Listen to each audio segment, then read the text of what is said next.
ముద్రగడ దీక్షకు రోజు రోజుకు మద్దతు పెరుగుతోంది. కాపులకు రిజర్వేషన్లు కల్పించాల్సిందేనని డిమాండ్ చేస్తూ పశ్చిమ గోదావరి జిల్లా పాలకొల్లులో రాస్తారోకో నిర్వహించారు. ఈ కార్యక్రమానికి సుమారు 400 మంది కాపు నాయకులు హాజరయ్యారు. టీడీపీ ఎన్నికల మేనిఫెస్టోలో కాపులను బీసీల్లో చేరుస్తామని చెప్పి అధికారంలోకి వచ్చాక మాట మార్చిందని వారు మండిపడ్డారు. కాపులకు రిజర్వేషన్లు కల్పించాల్సిందేనని, లేదంటే ఊరుకునే ప్రసక్తే లేదని కాపు నాయకులు హెచ్చరించారు.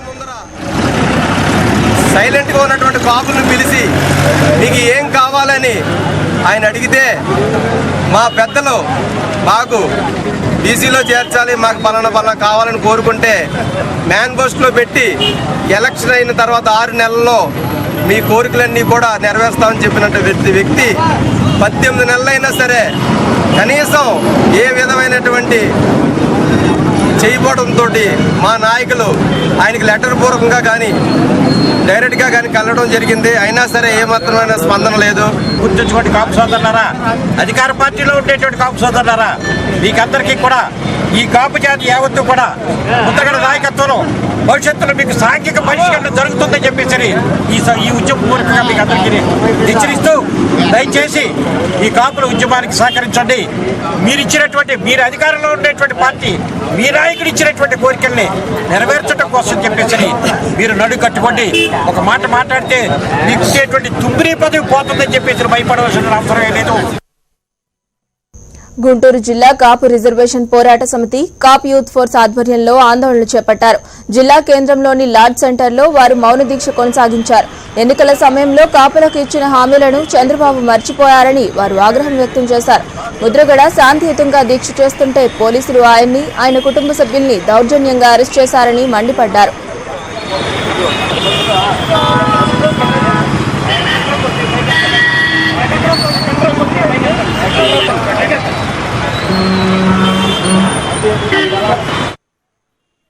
మరోవైపు ముద్రగడ వారం రోజులుగా దీక్ష చేస్తున్నా ప్రభుత్వం పట్టించుకోవడం లేదని తూర్పుగోదావరి జిల్లా రాజోలు కాపు నేతలు ఆగ్రహం వ్యక్తం చేస్తున్నారు. కాపు ఉద్యమంపై సమావేశం నిర్వహించిన కాపు నేతలు ప్రభుత్వంపై ఆగ్రహం వ్యక్తం చేశారు. కాపు డిమాండ్లను నెరవేర్చకపోతే తీవ్ర పరిణామాలు ఉంటాయని వారు ఆగ్రహం వ్యక్తం చేశారు. బీజేపీ ఎమ్మెల్యే గారు మధ్యవర్తిత్వంలో జరిగినటువంటి విషయాలన్నీ కూడా ప్రజలు చాలా ఆనందించారు. కానీ ఈవేళ చినరాజప్ప గారు మాట్లాడినటువంటి మాటలకే చాలా రగిలిపోతున్నారు యువతంతా కూడా. మరి చినరాజప్ప గారు మరి కాపా అవునో కాదో ఒకసారి తెలుసుకుంటే బాగుంటుంది.